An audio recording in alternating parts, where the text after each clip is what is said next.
May 1973, NBC Studios, Burbank. The studio lights were already hot enough to flatten color into a clean, forgiving sheen, and the air held that faint, stale mixture of makeup powder, electrical heat, and cigarette smoke that never quite left a television stage in those years.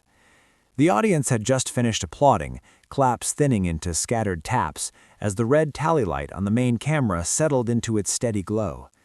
Johnny Carson, behind his desk, did not move. He did not reach for the next card. He didn't glance toward Ed McMahon or the band. He simply looked straight into the lens and held the gaze, long enough for the room to notice the silence, long enough for the people at home to register that the show had momentarily stopped being a show. 7 seconds is nothing in ordinary life. On television, it is an eternity. It is the length of time a nervous guest can begin to think they've been forgotten, the length of time an affiliate station manager imagines an engineer has lost audio, the length of time a network executive, paid to eliminate dead air, feels the small, irrational impulse to reach into the screen and fix it with his hands. But Carson held it, calm and unhurried, and because he held it, everyone else had to hold it too. Then, when he finally spoke, the line landed with the controlled simplicity he had turned into a national language, brief, clean, and perfectly timed, an acknowledgement that he knew what the silence was doing and that he had chosen it.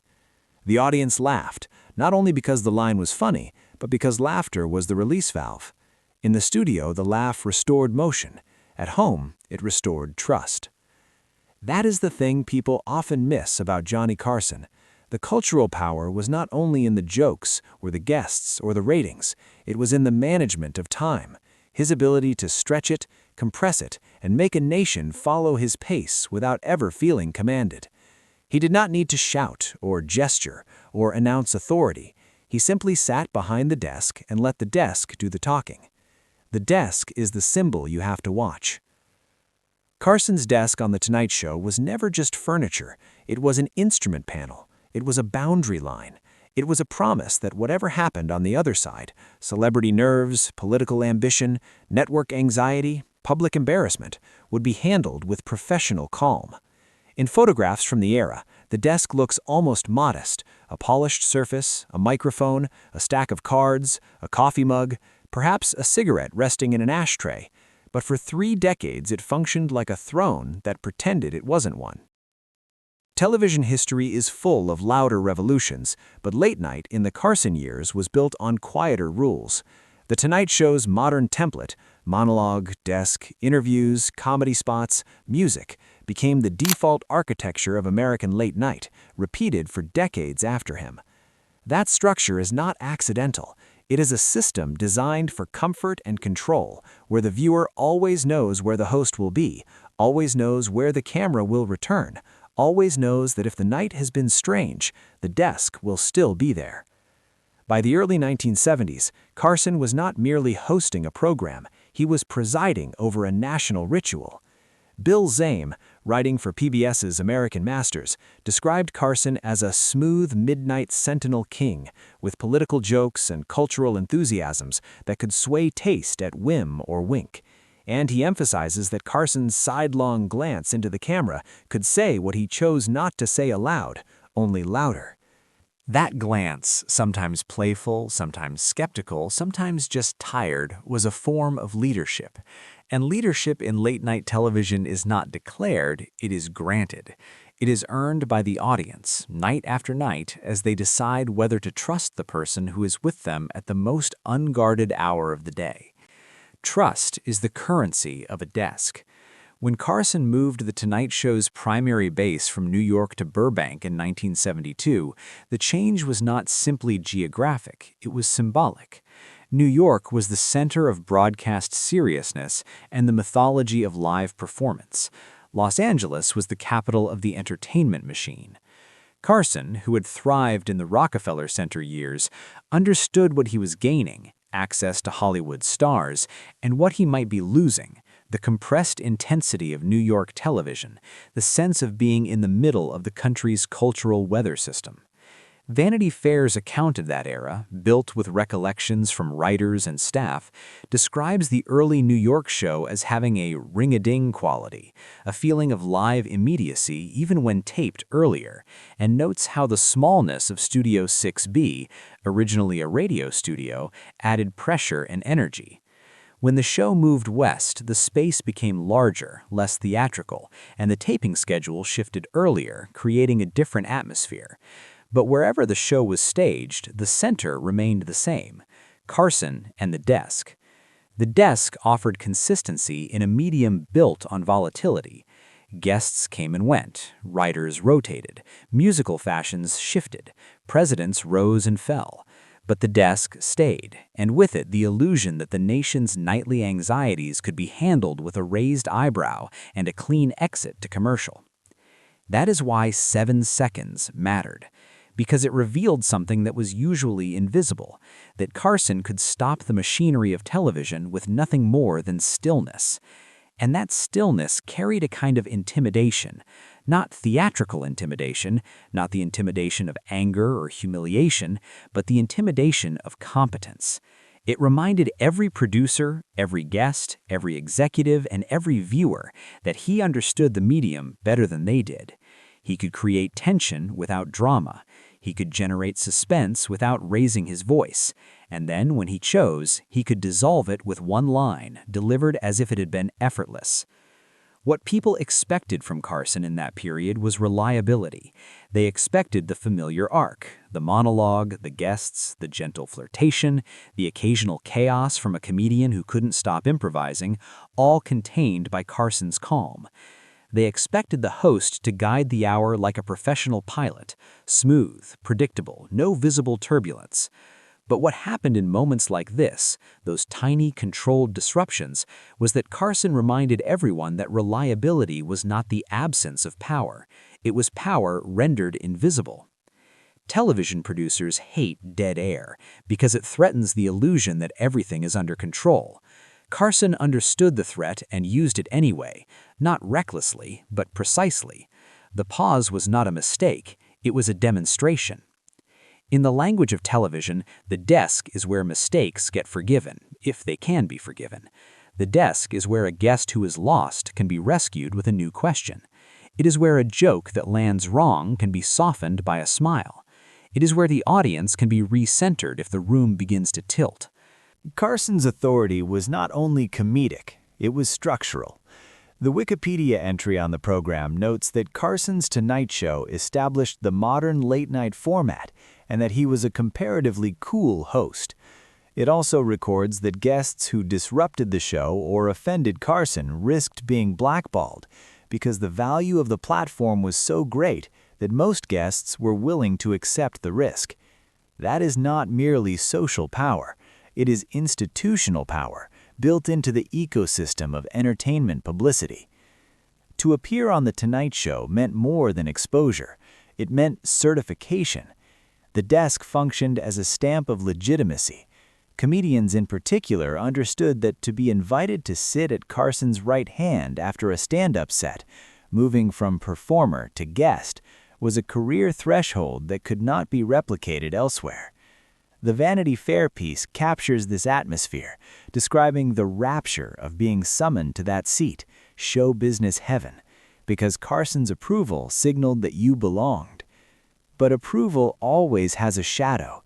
If the desk could elevate, it could also withhold, and that withholding rarely needed to be announced.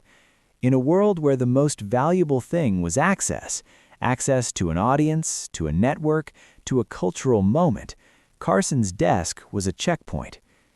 The 7-second stare, then, is not just an anecdote about timing.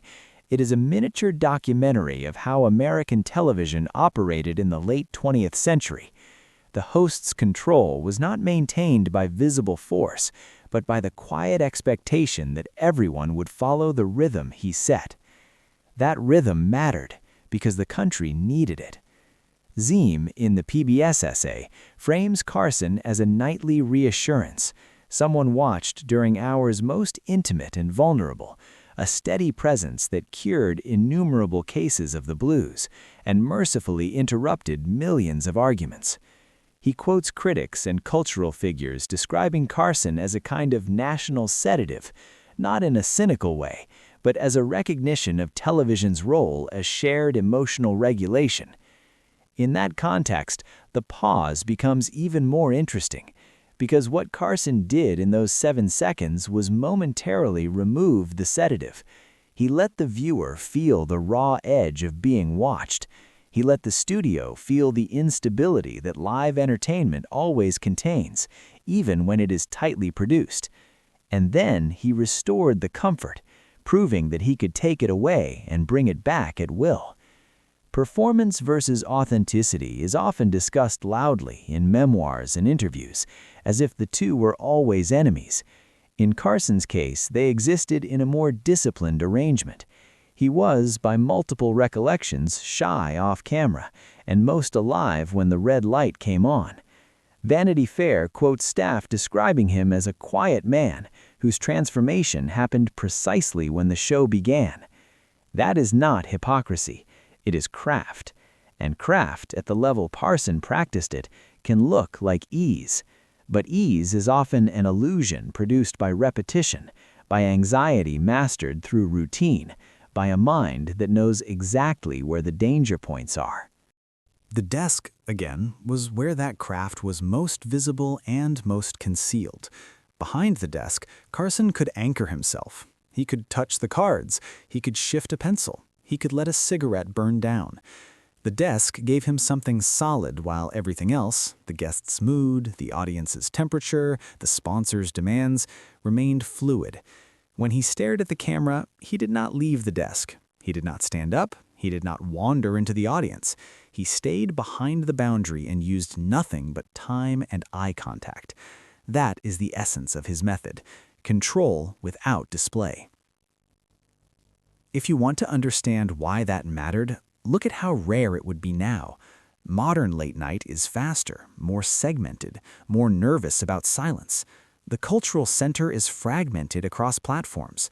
But in Carson's era, the country was still capable of a shared experience on a single channel at a single hour, and that shared experience created a different kind of authority. Carson's desk was not only a workplace, it was a national address. The most revealing late-night moments are not always the loud ones.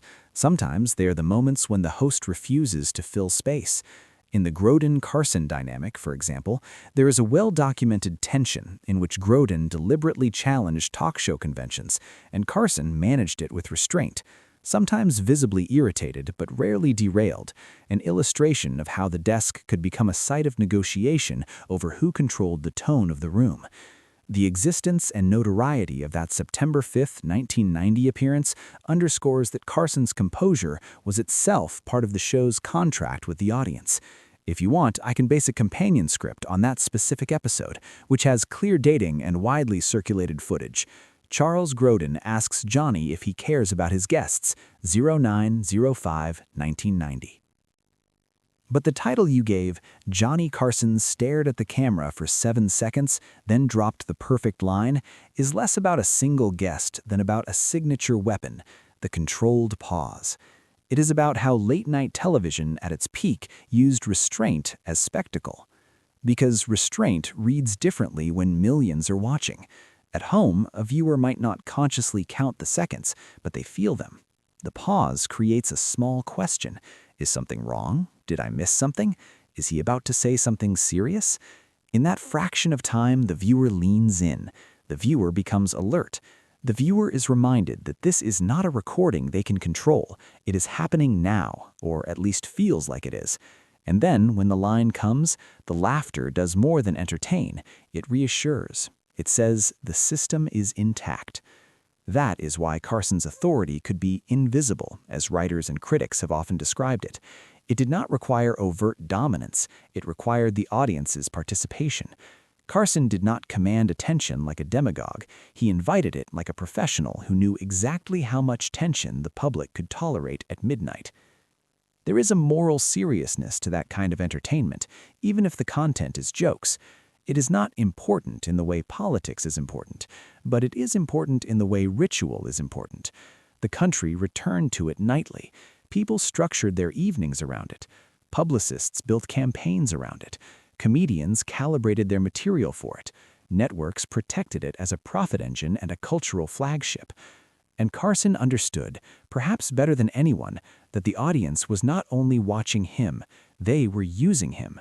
They were using him as a buffer between the day and sleep, as a punctuation mark, as a final voice that turned the noise of the world into something manageable. So what happens when that voice goes silent? For 7 seconds, the buffer is removed. The desk remains, the lights remain, the camera remains, but the comfort is withheld. The audience is forced, very briefly, to sit with the awareness that this is performance, and performance is fragile. Then Carson speaks. The line lands, the laughter comes, and the illusion returns, stronger because it has just been tested. This is the deeper transformation those moments produced. They did not merely make Carson look clever. They reinforced the public's belief that he could handle whatever happened, even if it didn't happen. He could manufacture uncertainty and then neutralize it. He could show the audience the edge of the cliff and then guide them back without making them feel foolish for having been afraid. That is a form of trust that does not come from intimacy. Carson was famously private. Zem calls him the most public of private men, someone who could joke he wouldn't even talk to himself without an appointment. The mystery was part of the appeal. The audience did not trust him because they knew him. They trusted him because he never asked to be known. He asked only to be watched. And at the center of it, always, was the desk, the controlled space where the private man could become the public anchor without surrendering himself. By the end of Carson's run, the desk had become more than a set piece. It was a cultural landmark. Even in descriptions of his final episodes, the staging returns to the symbolism of the host alone, the audience watching, the ritual closing. The show's history records that Carson's final broadcast ended with him alone at center stage, thanking the audience for inviting him into their homes and offering a very heartfelt goodnight. That closing, restrained, formal, and direct, was consistent with the persona built behind the desk: intimacy without confession, warmth without access. The epilogue to a 7-second stare is not a punchline. It is a recognition of what the medium was in that era, a shared national experience built on the illusion that the country, despite everything, could still agree on a voice in the dark. Carson did not create the day's events. He did not govern the country, but he shaped the way the country exhaled at night. He stood, quietly, at the border between public life and private life, and for 30 years he made that border feel safe. In the end, that may be the most accurate definition of his power. Not that he dominated late-night television, but that he stabilized it. The desk was the proof, the camera light was the witness, and the silence, carefully held, carefully released, was the reminder that ease is rarely accidental, and that the smoothest performances often conceal the most exacting control.